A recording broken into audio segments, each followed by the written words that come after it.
Selamat malam para pemirsa Pojok Bebas Channel di mana saja berada. Selamat bertemu kembali dengan saya Heribertus dalam acara editorial sepekan pojokbebas.com. Seperti biasa di studio telah hadir pemimpin redaksi pojokbebas.com Pak Suhardi. Pak Suhardi, selamat malam. Selamat malam, Pak Heri. Apa Ya, kabar Pak Suhardi? ya kabar baik, ya selalu baik. Setiap hari saya melihat Pak Suhardi ini selalu gembira. Oh ya, Pak Heri, kita itu harus selalu gembira karena kegembiraan itu harus menjadi dasar dari seluruh kehidupan kita. Orang yang gembira katanya imunitasnya bagus.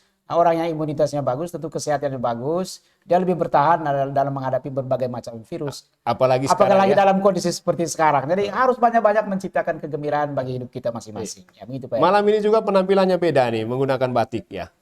Oh ya, batik ini kan simbol dari budaya bangsa Pak Heri. Jadi ya setiap hari kita harus selalu mengenakan nilai-nilai budaya bangsa sendiri dalam kehidupan kita sehari-hari.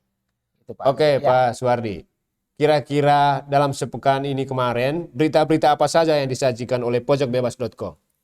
Oh ya, ada banyak berita. Ya, ada berita tentang pariwisata di Labuan Bajo, ada berita tentang pilkada di NTT, ya pilkada terutama pilkada Manggarai Barat, pilkada juga Manggarai, ya Labuan Bajo atau Ruteng, dan juga berbagai macam berita lain tentang NTT. Jadi itu berita tentang berita daerahnya, dan juga ada berita tentang kasus penembakan di Papua ya terhadap tim pencari fakta ya atas kasus pendeta Yeremias itu ya, Oh, oke. gitu. Oke, kalau Ya. untuk editorial sepekannya apa untuk pojokbebas.com minggu ini?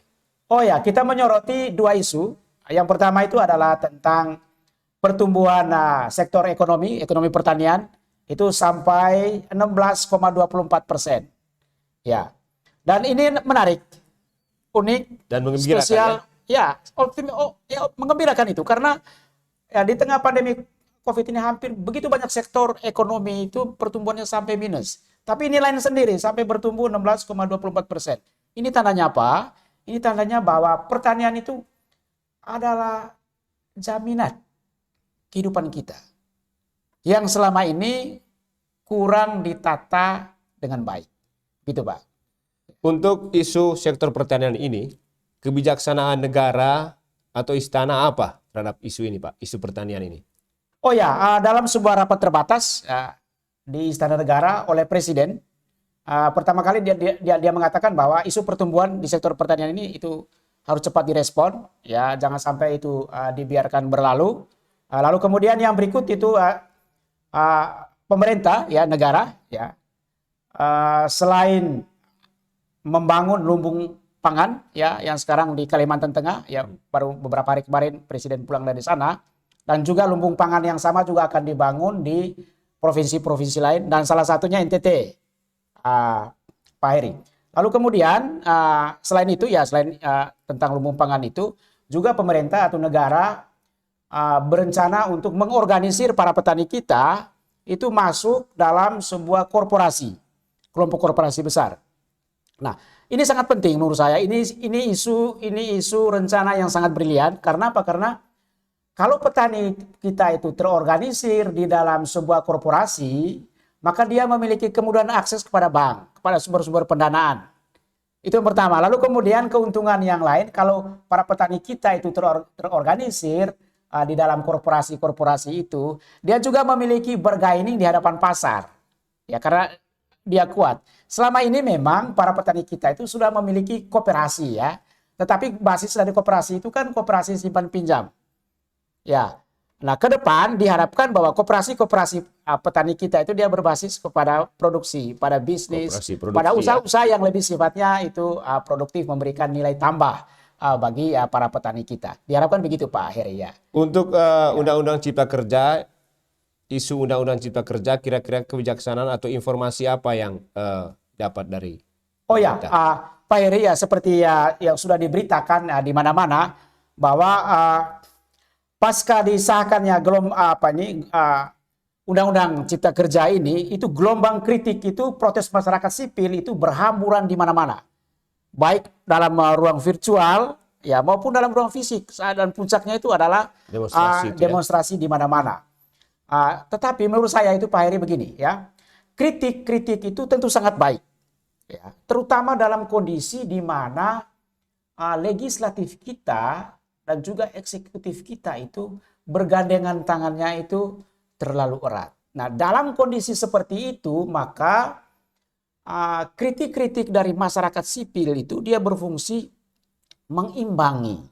Jadi dalam konteks seperti itu, kritik dari masyarakat sipil itu sangat penting supaya pemerintah itu tidak salah arah, tidak salah langkah. Jadi kurang lebih hanya menjadi persoalan kita adalah bahwa pasca disahkannya Undang-Undang Cipta Kerja itu berhamburan juga hoax di mana-mana.